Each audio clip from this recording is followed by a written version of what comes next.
Hello friends, ನಮಸ್ತೆ. Welcome back to Neelu cooking. ಇವತ್ತಿನ ವಿಡಿಯೋದಲ್ಲಿ ನಾನು ನಿಮಗೆ ಬೆಂಡೆಕಾಯಿನಲ್ಲಿ ತುಂಬ ರುಚಿಯಾಗಿ ಸಾಂಬಾರನ್ನ ಯಾವ ರೀತಿ ಮಾಡ್ಕೊಳ್ಳೋದು ಅಂತ ತೋರಿಸ್ಕೊಡ್ತಾ ಇದ್ದೀನಿ.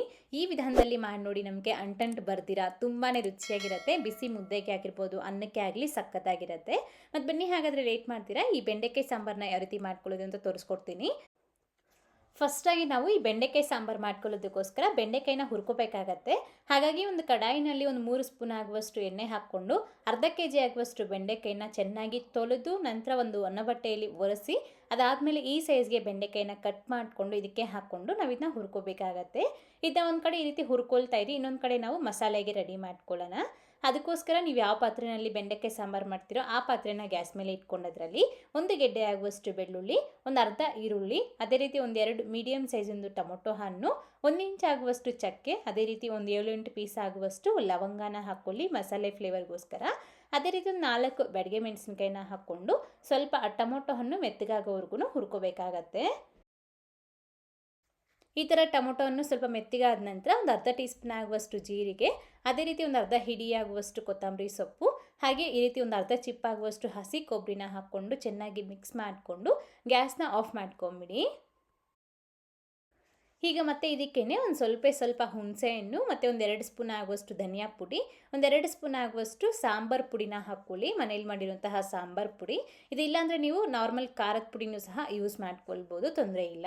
ಈ ರೀತಿ ಸಾಂಬಾರು ಪುಡಿನ ಹಾಕ್ಕೊಂಡು ಚೆನ್ನಾಗಿ ಮಿಕ್ಸ್ ಮಾಡಿ, ಹೀಗೆ ಇದನ್ನ ಎತ್ಕೊಂಡು ಒಂದು ಮಿಕ್ಸರ್ ಜಾರಿಗೆ ಹಾಕ್ಕೊಂಡು ನೈಸಾಗಿ ನಾವು ಪೇಸ್ಟ್ನ ರೆಡಿ ಮಾಡಿ ಎತ್ತಿಟ್ಕೊಳ್ಬೇಕು.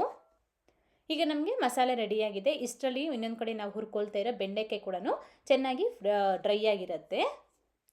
ಈ ಥರ ನಮಗೆ ಡ್ರೈ ಆಗಿರಬೇಕು. ಆನಂತರ ಇದನ್ನ ಪಕ್ಕೆತ್ತಿಟ್ಕೊಂಡು ಮತ್ತು ಅದೇ ಕಡಾಯಿನಲ್ಲೇ ಒಂದು 3 ಟೇಬಲ್ ಸ್ಪೂನ್ ಆಗುವಷ್ಟು ಎಣ್ಣೆ ಹಾಕ್ಕೊಂಡು ಸಾಸಿವೆ ಕಾಳು ಹಾಕ್ಕೊಂಡು ಚೆನ್ನಾಗಿ ಸಿರಿದ ಆದ ನಂತರ ಇದರಲ್ಲಿ ಮತ್ತು ಇದಕ್ಕೆ ನಾವು ಈರುಳ್ಳಿನ ಹಾಕ್ಕೊಳ್ಬೇಕು. ನಾನಿಲ್ಲಿ ನಾಟಿ ಈರುಳ್ಳಿನ ಉಪಯೋಗಿಸ್ಕೊಳ್ತಾ ಇದ್ದೀನಿ. ಮತ್ತು ಸ್ವಲ್ಪ ಕರಿಬೇವಿನ ಸೊಪ್ಪು, ಹಾಗೆ ರುಚಿಗೆ ತಕ್ಕಷ್ಟು ಉಪ್ಪು, ಸ್ವಲ್ಪ ಅರಿಶಿಣದ ಪುಡಿನ ಹಾಕ್ಕೊಂಡು ಚೆನ್ನಾಗಿ ಮಿಕ್ಸ್ ಮಾಡಿಕೊಂಡು ಒಂದು ಸ್ವಲ್ಪ ಹೊತ್ತು ಈ ರೀತಿ ಸ್ವಲ್ಪ ಲೈಟ್ ಪಿಂಕ್ ಕಲರ್ ಬರೋವರೆಗೂ ಫ್ರೈ ಮಾಡಿ, ಆನಂತರ ಇದರಲ್ಲಿ ಫಸ್ಟೇ ನಾವು ರುಬ್ಬಿ ಎತ್ತಿಟ್ಕೊಂಡಿರೋ ಈ ಮಸಾಲೆ ಪೇಸ್ಟ್ನ ಹಾಕ್ಕೊಂಡು ಒಂದು 2ರಿಂದ 3 ನಿಮಿಷ ಈ ಮಸಾಲೆನ ಇದೇ ರೀತಿ ಕಂಟಿನ್ಯೂಸ್ ಆಗಿ ಮಿಕ್ಸ್ ಮಾಡ್ಕೊಳ್ತಾ ಫ್ರೈ ಮಾಡಿ. ಅದಾದಮೇಲೆ ಇದಕ್ಕೆ ನಾವು ನೀರನ್ನ ಹಾಕ್ಕೊಳ್ಬೇಕು. 1 ಲೀಟರ್ ಆಗುವಷ್ಟು ನೀರನ್ನ ಹಾಕ್ಕೊಂಡಿದ್ದೀನಿ ನಾನಿಲ್ಲಿ. ಸೊ ಮಸಾಲೆ ನೋಡಿಕೊಂಡು, ಅಂದರೆ ಕ್ವಾಂಟಿಟಿ ಸ್ವಲ್ಪ ಗಟ್ಟಿಯಾಗಿದೆಯಾ ಅಥವಾ ತೆಳ್ಳಗಿದೆಯಾ ಅಂತ ನೋಡಿಕೊಂಡು, ಕನ್ಸಿಸ್ಟೆನ್ಸಿ ನೋಡಿಕೊಂಡು ನಾವು ನೀರನ್ನ ಹಾಕ್ಕೊಳ್ಬೇಕು. ಈ ರೀತಿ ಸಾಂಬಾರು ಕನ್ಸಿಸ್ಟೆನ್ಸಿಗೆ ಈ ಸಾಂಬಾರನ್ನ ಮಾಡ್ಕೊಂಡ್ಬಿಟ್ಟು ನಾವು ಇದನ್ನ ಚೆನ್ನಾಗಿ ಕುದಿಯೋದಕ್ಕೆ ಹಾಗೆ ಬಿಡಬೇಕಾಗತ್ತೆ. ಅಟ್ಲೀಸ್ಟ್ ಒಂದು 10 ನಿಮಿಷ ಚೆನ್ನಾಗಿ ಕುದಿಸ್ಕೊಳ್ಳಿ.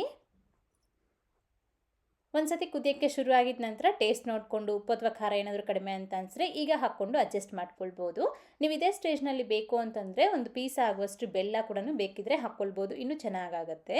ನಾನಿಲ್ಲಿ ಬೆಲ್ಲ ಏನೂ ಹಾಕ್ಕೊಂಡಿಲ್ಲ. ಈ ಥರ ಒಂದು 10 ನಿಮಿಷ ಕುದಿಯೋಷ್ಟೊತ್ತಿಗೆ ನಮಗೆ ಸ್ವಲ್ಪ ಎಣ್ಣೆ ಬಿಟ್ಕೊಂಡು ನೀಟಾಗಿ ಕುದೀತಾ ಇರುತ್ತೆ, ಮಸಾಲೆ ಕೂಡ ಚೆನ್ನಾಗಿ ಬೆಂದಿರುತ್ತೆ. ಹೀಗೆ ಇದರಲ್ಲಿ ನಾವು ಬೆಂಡೆಕಾಯಿನ ಹಾಕ್ಕೊಳ್ಬೇಕು. ಫಸ್ಟೇ ಫ್ರೈ ಮಾಡಿ ಎತ್ತಿಟ್ಕೊಂಡಿರಿ ಈ ಬೆಂಡೆಕಾಯಿ ಪೀಸಸ್ನ ಹಾಕ್ಕೊಂಡು ನಾವು ಇದನ್ನ ಮತ್ತೆ ಇನ್ನೂ ಸ್ವಲ್ಪ ಹೊತ್ತು ಮೀಡಿಯಮ್ ಫ್ಲೇಮ್ನಲ್ಲಿ ಕುದಿಸ್ಕೊಳ್ಬೇಕಾಗತ್ತೆ. ಒಂದು 5ರಿಂದ 10 ನಿಮಿಷ ಮೀಡಿಯಮ್ ಫ್ಲೇಮ್ನಲ್ಲಿ ಮತ್ತೆ ಕುದಿಸ್ಕೊಳ್ಳಿ. ನಾನಿಲ್ಲಿ ಇದನ್ನು ಒಂದು 5 ನಿಮಿಷ ಕುದಿಸ್ಕೊಂಡಿದ್ದೀನಿ. ಅದಾದಮೇಲೆ ಈಗ ಗ್ಯಾಸ್ ಆಫ್ ಮಾಡ್ಕೊಳ್ತಾ ಇದ್ದೀನಿ.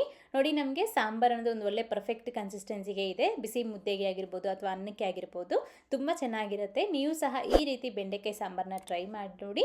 ಮಾಡಿದಾದಮೇಲೆ ಹೇಗೆ ಬಂತು ಅಂತ ಮರೀದೆ ಕಮೆಂಟ್ ಮಾಡಿ. ಹಾಗೆ ಇವತ್ತಿನ ವಿಡಿಯೋ ಇಷ್ಟರಲ್ಲಿ ಲೈಕ್ ಮಾಡಿ, ನಿಮ್ಮ ಫ್ರೆಂಡ್ಸ್ಗೂ ಶೇರ್ ಮಾಡಿ.